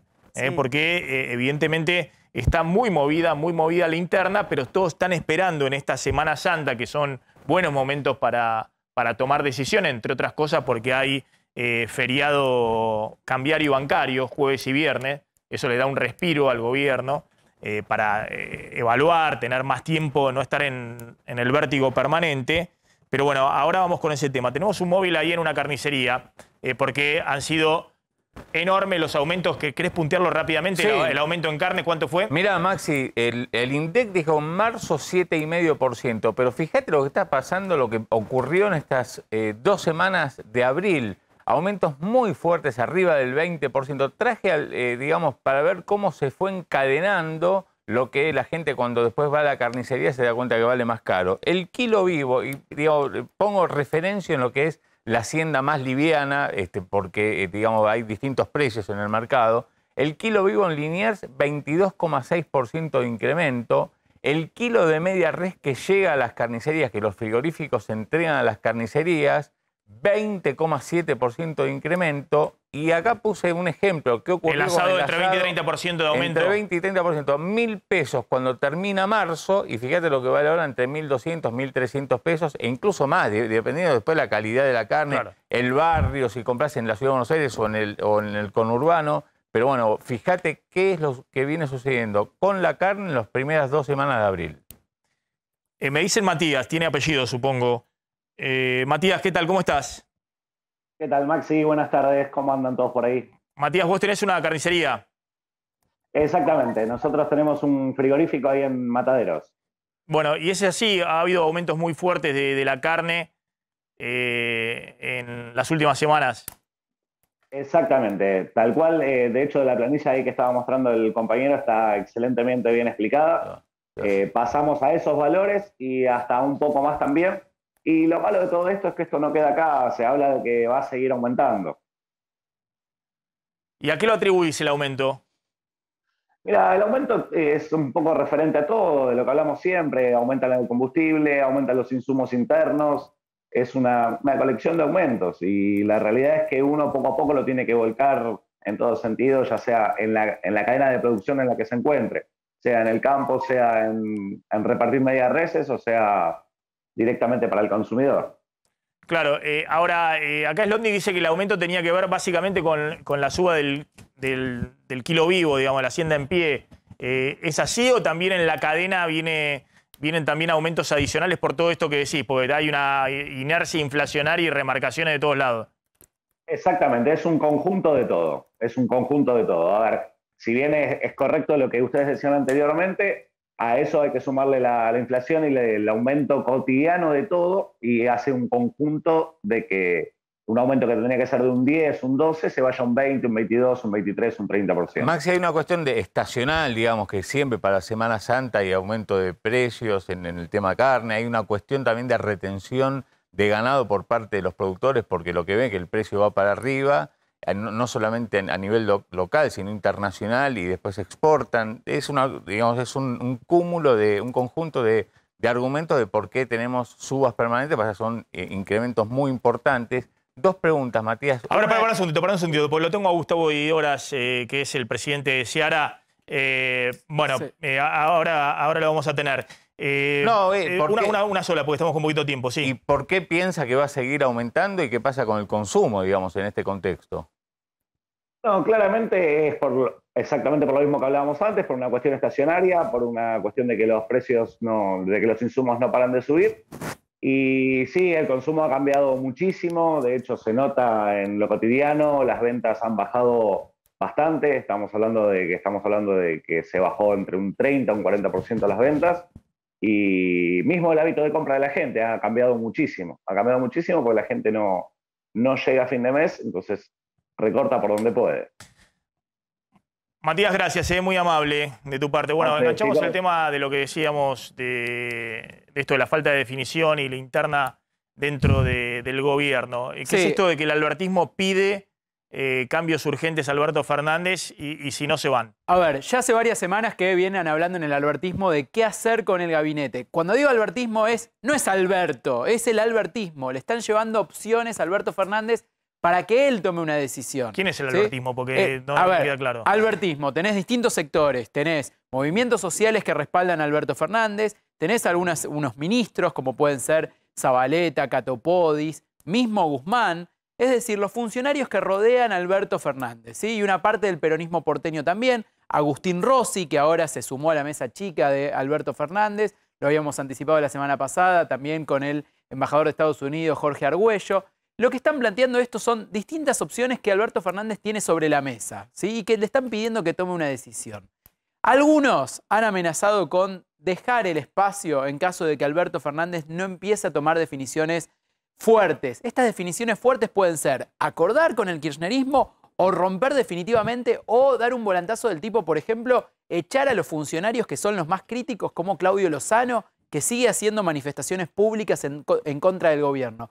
¿Cuáles son esos tres escenarios, estas tres opciones? Bueno, una es una opción que se viene hablando de dar un volantazo y decir borrón y cuenta nueva. Plantear, hacer un gabinete más chico con 8 o 9 ministerios encabezados con figuras fuertes del peronismo, con fuerte experiencia en gestión y, en todo caso, tomar a los que son actualmente ministros, a los que tienen un perfil más bajo y bajarlos al rango de secretarios para que puedan mantenerse gestionando, pero que tengan un respaldo político de alguien con más volumen político, con más cintura. Se ponen estos casos, estos nombres, como puede ser el de Sergio Massa en un superministerio. Él dice que no quiere hacerlo, que no quiere dejar la Cámara de Diputados, pero es uno de los nombres que ponen sobre la mesa. Daniel Scioli, que tampoco quiere irse de la Embajada de Brasil, pero lo ponen sobre la mesa. Y Agustín Rossi sí que sería el que está más cercano a asumir una función en el gabinete. Algunos dicen como ministro del Interior, otros dicen como jefe de gabinete o con algún puesto que le puedan llegar a inventar.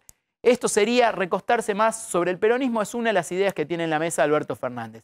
Hay otras opciones. El plan 2, un cambio para aplacar las internas, que es mover a los funcionarios que son más cuestionados de un lado y del otro de lo que es el Frente de Todos. Esto sería sacarlo a Martín Guzmán, sacar a Guado de Pedro, que sería como la figura fuerte dentro de lo que es el kirchnerismo, como para decir, equilibré, saqué a uno y saqué a otro también, y ver en su lugar a quién ponen. Se habla, por ejemplo, en el caso de Guzmán, podría ser reemplazado con alguien propio del albertismo, como Cecilia Todesca Bocco, o con alguien con mayor volumen político, como puede ser Martín Redrado, difícil en este contexto.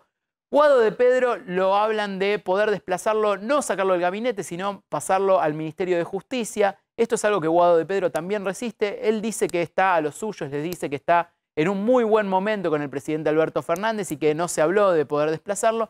Y también cambios en el área energética. Y la opción 3, que es otra opción, que la manejan las personas más dialoguistas del gabinete, es no hacer nada, pero convocar una cumbre de líderes del Frente de Todos. Es decir, Sergio Massa, Cristina Kirchner, y poder consensuar nuevas reglas del juego en una mesa política del Frente de Todos, manteniendo la estructura del gabinete actual más allá de algún cambio, algún maquillaje que pueda haber. En ese caso se postergarían los cambios de gabinete para más adelante cuando pase la crisis política. Esta última opción, la de no hacer nada, es la que resisten los halcones dentro del albertismo que plantean, después de todo lo que te hicieron, Alberto, después de todas las jugadas, de que te votaron en contra del acuerdo con el Fondo Monetario Internacional, que te dicen que el bastón no sirve para nada, vos no vas a hacer nada. Si vos no haces nada, nosotros, los que te bancamos, nos tenemos que ir. Bueno, ese es el dilema ahora. Alberto Fernández aclaró.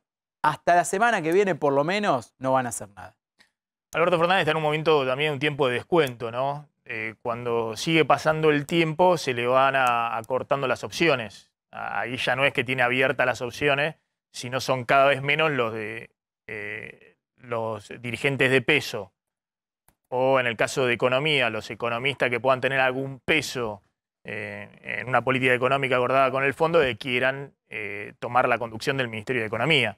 Como que le pasa a todos los gobiernos, digamos, cuando están en el tiempo de descuento, llegando ya cada vez más cerca al proceso electoral del año próximo, que obviamente están las PASO en agosto y va corriendo el reloj.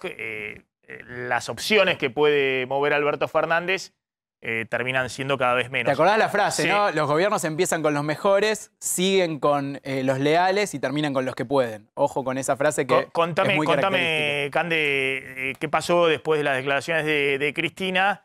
Esto de que no se hace lo que hay que hacer y el gobierno por ahora llamado a silencio. Totalmente en silencio, Maxi. Ayer a la tardecita ya no quedaba prácticamente nadie en la Casa Rosada. Bueno, el presidente ha estado, como vimos, gobernando desde el Sanatorio Otamendi, pero la verdad es que la directiva que dio el presidente por ahora no habla nadie. El único que dijo algo ayer, pero incluso fue una entrevista que dio antes de que la vicepresidenta hablara en la inauguración de la asamblea de la Eurolat, fue el canciller Santiago Cafiero, que dejó una declaración fuerte en una entrevista que dio. Dijo, el único imprescindible es el presidente. Los demás somos todos prescindibles, y dejó abierta la puerta a esto que estaba comentando Pablo de posibles cambios en el gabinete, aunque no se sepa muy bien de tantas opciones que tiene cuál va a ser el camino que va a elegir Alberto Fernández, pero da la impresión por las declaraciones del canciller de que así va a ser, de que van a haber cambios y ajustes. Ahora, mientras tanto, silencio absoluto. Esta mañana, la portavoz del gobierno, Gabriela Cerruti, no dio su habitual conferencia de prensa.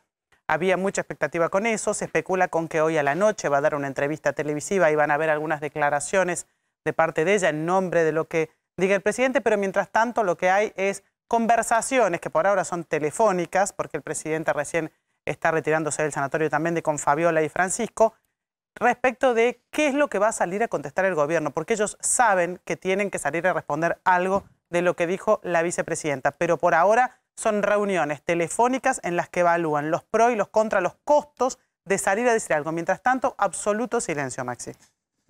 Bien, está Gustavo Idígoras, presidente de Ciara, de la Cámara de Exportadores de Cereales. Gustavo, gracias por atendernos, muy amable. ¿Qué está pasando con el paro de transporte y cuál es el riesgo para el sector, que es el sector que aporta las divisas en esta época del año para garantizar la estabilidad cambiaria?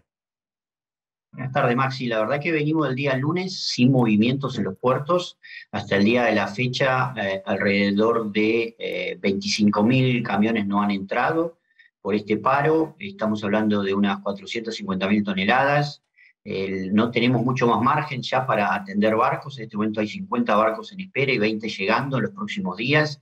Le hemos pedido al gobierno que luego de la reunión que fracasó el día de ayer, siga trabajando en estos 4 días, porque no podemos esperar al lunes, porque el lunes no solamente hay parálisis de exportación y sus efectos naturales sobre las divisas, sino también el abastecimiento de aceite, porque ahí en los puertos tenemos las principales refinerías de abastecimiento de mercado interno. Bien, ¿de qué depende esto de que se extrae el paro? De 2 cosas. La primera, la escasez de gasoil. Las petroleras insistieron y ayer hubo una reunión también donde este es un problema de corto plazo, lo van a solucionar, esperemos que sea así.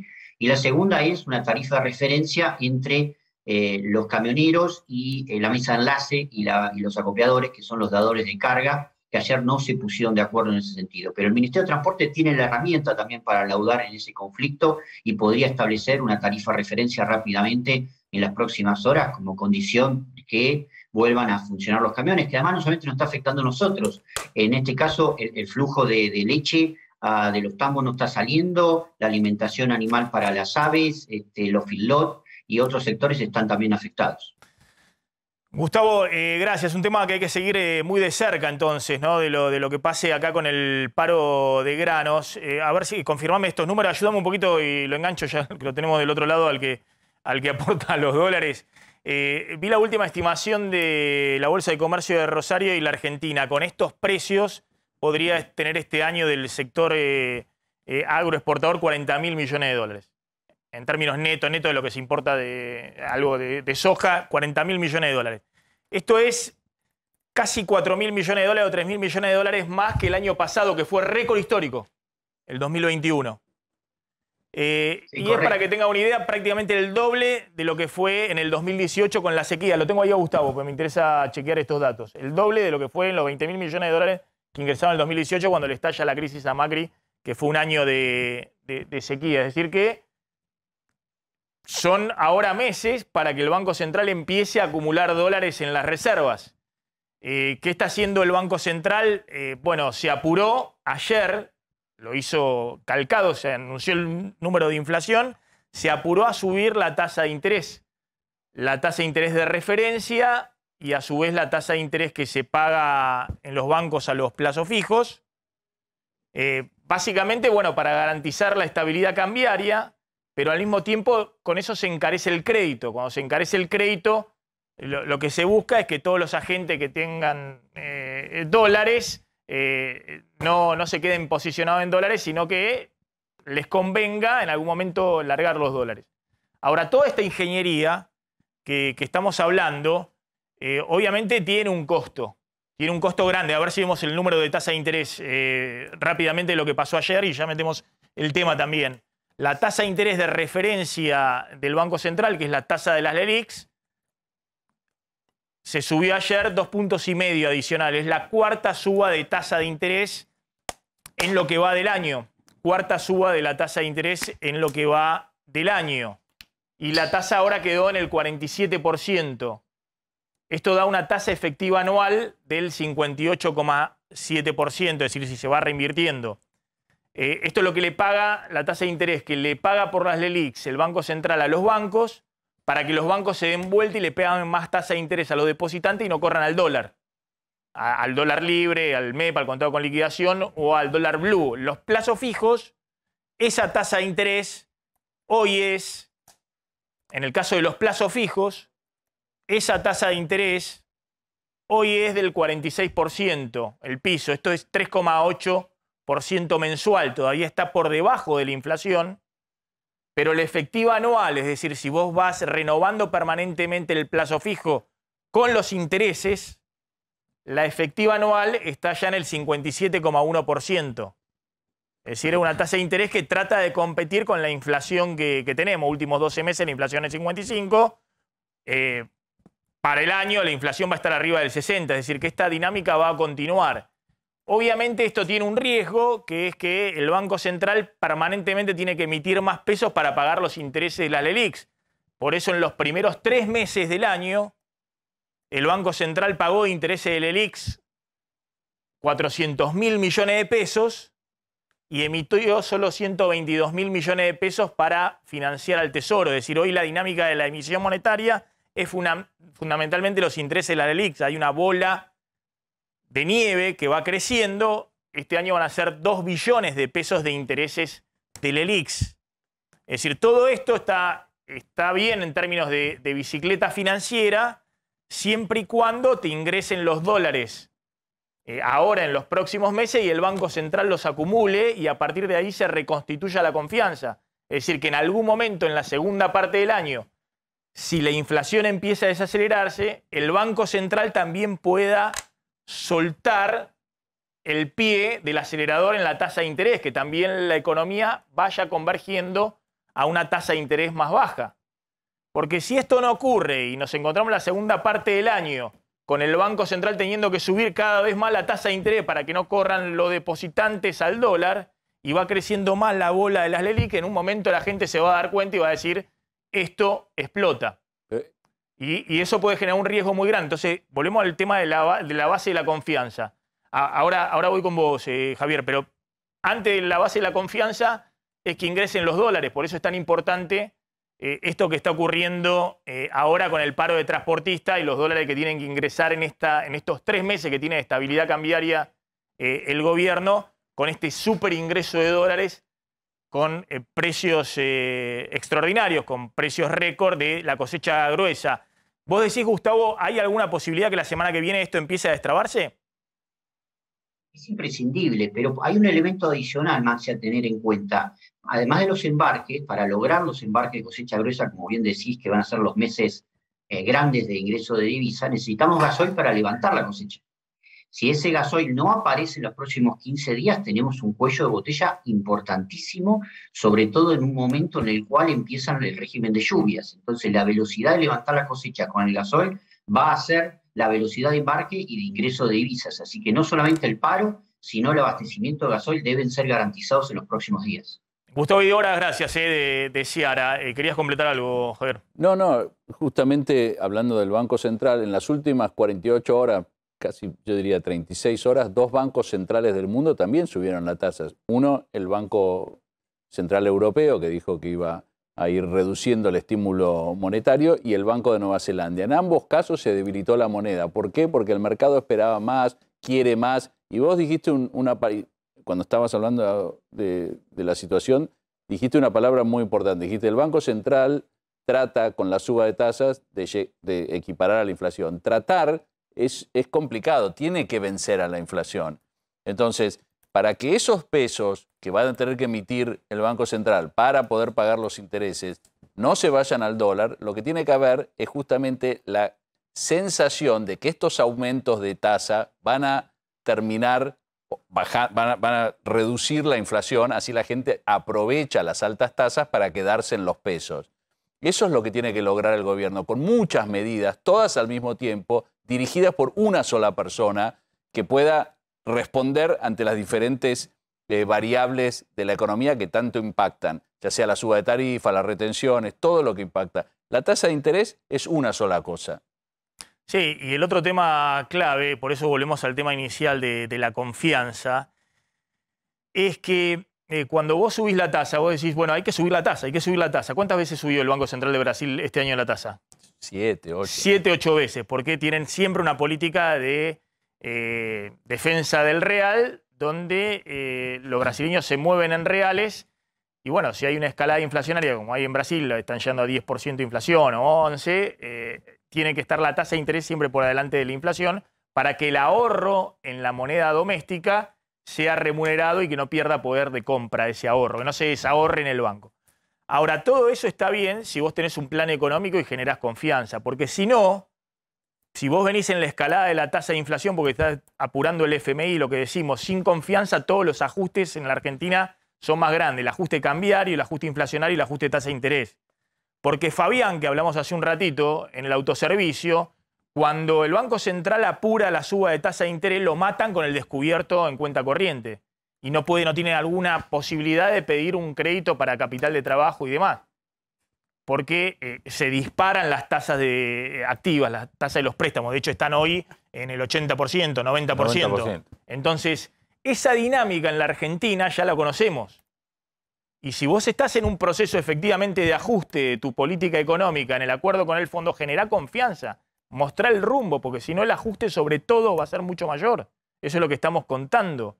Y lo que está haciendo el Banco Central, bueno, es lo lógico si tenés un rumbo económico. Si no, lo que estás haciendo es encarecerle el crédito a todos los que están luchando por sobrevivir y de alguna manera mantener el nivel de actividad y mantener sus pymes, sus empresas o sus comercios. Tanda y ya volvemos.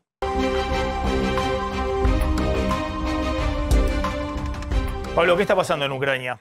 Sí, bueno, a ver, sigue obviamente el tema de lo que es las guerras entre Rusia y Ucrania, y ahora se dio una situación en política local, que tiene que ver con lo siguiente. Un embajador, el embajador de Argentina ante la ONU, se reunió y se mostró, se fotografió con embajadores también ante la ONU de algunos países. No sé si tenemos ahí la foto para mostrar, pero uno de los países, y lo cita en primer lugar, Federico Villegas, es el que preside la Comisión de Derechos Humanos de la ONU, en nombre de la Argentina, por supuesto, subió una imagen suya junto a diplomáticos y entre ellos se encontraba el embajador ruso. Y dijo, y planteó, y ahí vemos la foto, ¿no? Y planteó que, bueno, que era como dar un paso adelante en lo que tiene que ver con la defensa de la multilateralidad. Bueno, esto obviamente mereció el repudio por parte del embajador también en la ONU de Ucrania, diciendo, bueno, mamma mía, creo que dijo, eso fue la frase que puso en Twitter, ¿cómo puede ser que estén pasando estas situaciones? Bueno, un traspié en el mundo diplomático por parte de la Argentina, que por un lado votó a favor de suspender a Rusia en la Comisión de Derechos Humanos de la ONU, y por otro lado aparece el embajador de Argentina en la ONU y que preside esa comisión, mostrándose junto al embajador de Rusia. Bueno, un hecho que generó el repudio por parte de Ucrania. Enganchemos acá, por favor, a Adrián Saca, así hacemos también el tema de cuál es la visión que hay de Estados Unidos con esto de Biden denunciando directamente. Fue Biden y fue Trump también, los dos, denunciando un genocidio en Ucrania. Está Pidipriora, Julia Pidipriora, que es profesora de castellano en Kiev. Gracias por atendernos, Julia, muy amable. Gracias a ustedes. Bueno, ¿cómo está la situación en este momento?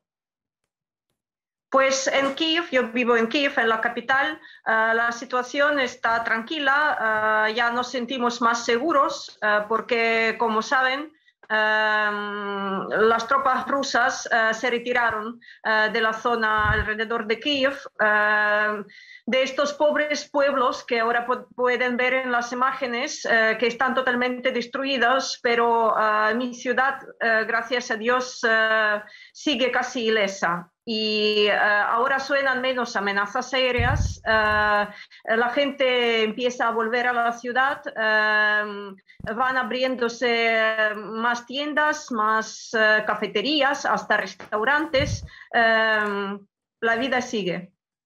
Hay como dos Ucranias, una que están partidas, una la del sur y del este, que están en la ocupación rusa, donde hay una devastación total, y una Ucrania que hoy está en una situación de más tranquilidad, que es toda en la zona de Kiev o en la frontera con Polonia. Exacto, es verdad.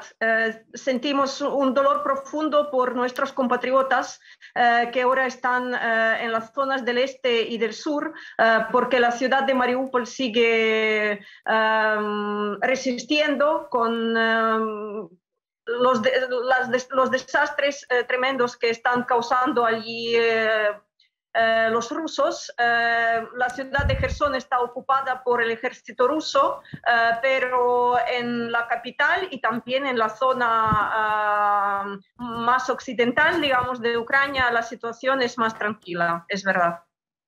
Muchas gracias, Julia, muy amable por atendernos como siempre, y espero que, bueno, que sigas bien ahí con tu familia. Muy amable. Gracias. Gracias por el apoyo de ustedes. Bueno, está Adrián Saque en Estados Unidos. Adrián, ayer la declaración fuerte fue la de Trump, que sorprendió a todos, acusando a Putin diciendo que hay un genocidio en Ucrania. Esa es lo último que ha ocurrido, Trump saliendo a decir esto, ¿no? ¿Trump o Biden? Esperá, que me voy a empezar a preocupar. Yo lo vi a Trump en un reportaje en Fox. Sí. En un reportaje en Fox donde decía que había un genocidio en Ucrania. Se usó la palabra genocidio Trump, específicamente. Donald Trump ya lo había anticipado, lo dijo antes en realidad que Biden y lo ha repetido, porque bueno, esto justamente es una manera de marcar cancha dentro del Partido Republicano, donde hay algunos bastante extremistas que lo ven a Zelensky justamente como un personaje muy nacionalista, Volodymyr Zelensky, el presidente ucraniano, como un presidente muy nacionalista, al que, bueno, Putin lo había catalogado incluso de nazi, ¿no? Se había ido por la tangente, pero es la postura que tiene quienes están contra Zelensky. Entonces Trump lo que hizo, lo que viene haciendo Trump y el trumpismo es plantar bandera junto a las tropas de los Estados Unidos, que si bien no se encuentran en Ucrania, están apostadas en los países de la OTAN y están facilitando justamente la tarea del gobierno ucraniano de Volodymyr Zelensky para repeler a las tropas rusas. Entonces, en esto de cerrar fuerzas, cerrar frentes junto al presidente Biden, aunque estemos en un año de campaña electoral, Trump justamente ha tratado de capitalizar todo este sentimiento antirruso que hay en estos momentos aquí en los Estados Unidos. Bien, Adrián, tenías una pregunta, Claudio. No, y digamos, ¿cuál es la reacción justamente en los Estados Unidos de la población en relación a esto que estás comentando? Bueno, a ver, en la mayoría y según todas las encuestas están muy inquietos justamente porque Estados Unidos no pueda ayudar de una manera más efectiva a que termine la guerra. Aquí la guerra está realmente ensombreciendo todas las expectativas respecto de la recuperación de la economía de los Estados Unidos y global, ¿no? Biden, como les comentaba ayer, lo culpó a Putin, ahora sí, del aumento de la nafta, ¿no? Fue algo quizá un poco delirante y criticado acá en los Estados Unidos, pero sí hay consenso en que si esta guerra sigue demorándose, sigue extendiéndose en el horizonte, se va a complicar mucho la situación de los Estados Unidos, en particular con el tema de la inflación. Se está hablando ya del fantasma de los 2 dígitos anuales, ¿no? Y también del crecimiento, porque hace apenas unos... Bueno, lo perdimos, Adrián. Lo perdimos. Es fuerte lo que está pasando con Ucrania porque está generando un impacto económico terrible a nivel mundial, ¿no? La aceleración de la inflación que ya venía post pandemia, se le suma el shock de alimentos y energía. Los bancos centrales están en un proceso de suba de tasa de interés, pero ante este shock lo que hacen es agravar la desaceleración económica, desesperados por el tema de la inflación, desaceleración que además se produce porque la gente en Estados Unidos, en Europa, donde sea, tiene que pagar más boleta de luz, de gas, combustible y menos alimento, menos ropa, es decir, se cae el consumo. Sí, no, y además las tasas hipotecarias, que son las más importantes para la economía americana, están ya por encima del 5%, estaban al 2% hace muy poco. O sea que todos los que están endeudados en hipoteca tienen que destinar más sus ingresos a pagar la hipoteca. Eso es fundamental para la economía americana, por eso las burbujas hipotecarias son tan costosas en términos económicos, pero también el impacto negativo sobre los activos, la bolsa, etcétera, también impacta sobre la actividad económica porque la gente tiene ahorros que se siente, es el efecto riqueza. A mí lo que me preocupa de esto es que el Banco Central, la Fed, está claramente tratando de no quedar atrás de la curva, como decimos los financistas, siendo agresivo, hablando de que va a aumentar la tasa 8 o 9 veces. Es la forma, o sea, desde el año 94 que la Reserva Federal no es tan agresivo en la suba de tasas. Pero si no hay un fin en el horizonte a este conflicto bélico, que es un shock externo por excelencia, es muy difícil que la Reserva Federal pueda frenar la inflación. Frenar esta inflación. Y es el peor escenario, digamos, desaceleración económica con alta inflación. Y tampoco da la sensación de que se esté buscando darle una oportunidad a los políticos para resolver este tema. Es como que no... Cierro con vos, Adrián, ahí hablamos de Trump en su momento, se hablaba de los vínculos de Trump con Putin, con Rusia. Bueno, en Europa está toda la discusión de Marine Le Pen con Rusia también, que ha dicho que ella prefiere una alianza con Rusia para desactivar a China. Ha habido también muchas versiones de financiamiento de Putin a la ultraderecha en Europa para desestabilizar las democracias, pero además porque comparten valores, digamos, del punto de vista que no tienen que ver con la economía, son valores de conservadores respecto a la lógica de las democracias en Occidente. ¿Qué estás viendo ahora con todo esto? Digamos, ¿ves también un reacomodamiento de Trump y ahí una coincidencia junto con Biden de que ahora el enemigo es Putin? Sí, la coincidencia es plena, más allá de los coqueteos que tuvo Donald Trump en el pasado, sobre todo cuando fue presidente, que él nunca quiso entrar en confrontación directa con Vladimir Putin. Todas las reuniones que tuvo fueron relativamente amistosas para tratarse de un mandatario de los Estados Unidos y otro de Rusia, y particularmente de Putin.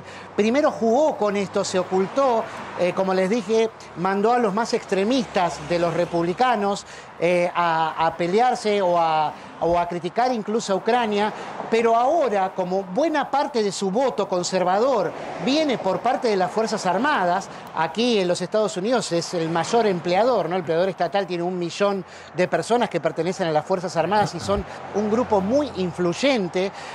Lo que está tratando de hacer es capitalizarlo de cara a las elecciones de medio término que tenemos aquí el 8 de noviembre, las legislativas, donde, bueno, ya Biden se lo da por perdido, ¿no? Da por perdido el control que va a tener sobre ambas cámaras, sobre la Cámara de Representantes y el Senado, que ahora están en control de Biden. Pero bueno, el reacomodamiento viene por ahí. El discurso es el dominante es cada vez más conservador, es cierto. Adrián, gracias, muy amable. Vamos apurando la tanda. Cuando volvamos, Gila, nos quedó pendiente el análisis de la oposición, un poco, cómo está visto, ¿no? Ahora vamos a hablar un poquito de Cavallo, de Milei, de Patricia Bullrich, del movimiento fuerte que está habiendo en Juntos por el Cambio y Milei también, ¿no? Milei, experto, todo ese espacio político que me parece están disputando parte del electorado. Ahí se superpone parte del electorado. Tanda, ya volvemos.